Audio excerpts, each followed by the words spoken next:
बिस्मिल्लाहिर्रहमानिर्रहीम। ये मस्जिद अक्सा शरीफ की मेन एंट्रेंस है और उसी के बिल्कुल साथ ये सीढ़ियाँ नीचे जाती हैं जो मस्जिद अक्सा शरीफ का कदीमी हिस्सा है।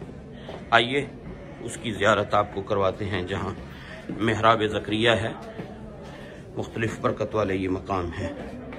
और ये नीचे ओरिजिनल असल जो मस्जिद थी पहले वो यहाँ पर मौजूद है।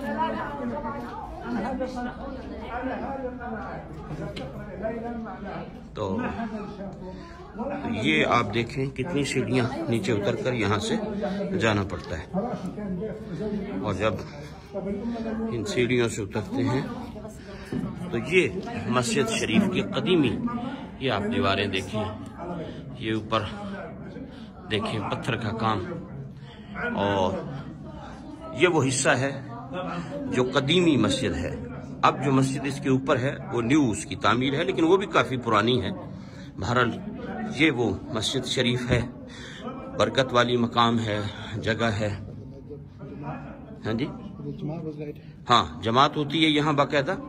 और रमज़ानुल मुबारक के दिनों में एतकाफ़ यहाँ पर होता है। जो हजरात एतकाफ़ करना चाहते वो इस हिस्से में होते हैं, नए वाले हिस्से में ऊपर बाकी नमाजी होते हैं, लेकिन अवामुन्नास जो एतकाफ़ फरमाती है यहाँ वो इस हिस्से में। और ये माशाल्लाह नीचे है, और अभी इससे भी और हम नीचे जाएंगे, उससे आपको अंदाज़ा होगा कि असल मस्जिद कितने नीचे मकाम पर मौजूद है। तो ये आप देख रहे हैं उसकी दूसरी जानिब है, यहाँ ख़वातीन नमाज पढ़ती हैं। ये अभी सीढ़ियाँ हम और कितनी यहाँ नीचे उतरेंगे। तो ये काफ़ी डीप है। और इसमें आप ये पिलर देखें जो हज़रत सुलेमान अलैहिस्सलाम कहा जाता है कि ये सुलेमान अलैहिस्सलाम ने जिन्नों से तामीर करवाई। इन पत्थरों को, इन पिलरों को भी इन्होंने महफूज किया है, साथ नई एक्सटेंशन करके। और यहीं नीचे पुराने हिस्से में ये आप देखें पुराना जो तामीर है उसकी कुछ, ये आप इसे देखें तो आपको अंदाज़ा होगा। ये सामने मकतबा है, लाइब्रेरी है यहाँ इस हिस्से में। और उसके साथ ये बड़े बड़े पत्थर जिनके बारे में कहा जाता है कि ये जिन्नात की तामीर थी। आप अंदाज़ा कर सकते हैं, अभी इतने बड़े बड़े पत्थर हैं, 3-4 पत्थरों पर ये, और फिर उसके साथ ये पिलर है। और ये अंदर यहाँ लाइब्रेरी है, और इसके साथ फिर ये जो मकाम है, ये जो आपको मेहराब नज़र आ रही है। अब ये देखें ये पिलर जिनके बारे में कहा जाता है कि ये सुलेमान अलैहिस्सलाम के टाइम की पत्थर हैं।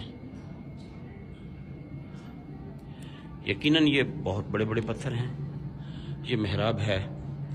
2 रिवायात हैं इस मेहराब के बारे में। एक तो ये कि ये सैयदना ज़करिया अलैहिस्सलाम का मेहराब है जहाँ आप इबादत फरमाते थे, और एक रिवायत ये भी है जहाँ के लोग कहते हैं कि यहाँ मेराज की रात नबी पाक अलैहिस्सलाम ने नबियों की इमामत फरमाई। तो इस जगह के बारे में 2 रिवायात हैं। लोग यहाँ आते हैं, नवाफिल पढ़ते हैं। ये आप पत्थर देखें कितने बड़े बड़े हैं। इसके साथ फिर ये एक कमरा है, और ये ओरिजिनल असल मस्जिद अक्सा शरीफ का हिस्सा है। और ये कितने बड़े बड़े पत्थर यहाँ पर लगाए गए। और इसी में ये एक कुआं है। पहले जब मस्जिद शरीफ के अंदर, शायद आपको कुछ नज़र आ सके, ये देखें, ये वो कुआं बनाया गया था जो जैतून का तेल जमा करने के लिए था। जब मस्जिद में जैतून के चिराग जला करते थे तो ये कुआं यहाँ बनाया गया था। लोग डोनेट करते थे, जब आते साथ कुछ न कुछ जैतून का तेल लाते, ओलिव ऑयल लाते, यहाँ डोनेट कर देते जो मस्जिद के चिरागों में इस्तेमाल होता। तो ये मस्जिद शरीफ का पुराना हिस्सा है। अल्लाह रब्बुल इज़्ज़त अपने महबूब करीम अलैहिस्सलाम का सदका हम इस मकाम पर हाजिर हैं। खुदावंद क़ुद्दूस नबी रहमत अलैहिस्सलाम का सदका जितने भी हजरात ने दुआओं के लिए कहा, अल्लाह सब की मुरादें पूरी फरमाए, सबकी हाजात को पूरा फरमाए, सबकी बीमारियों को शिफा में तब्दील फरमाए, सबको दीन व दुनिया की बरकतें अता फरमाए।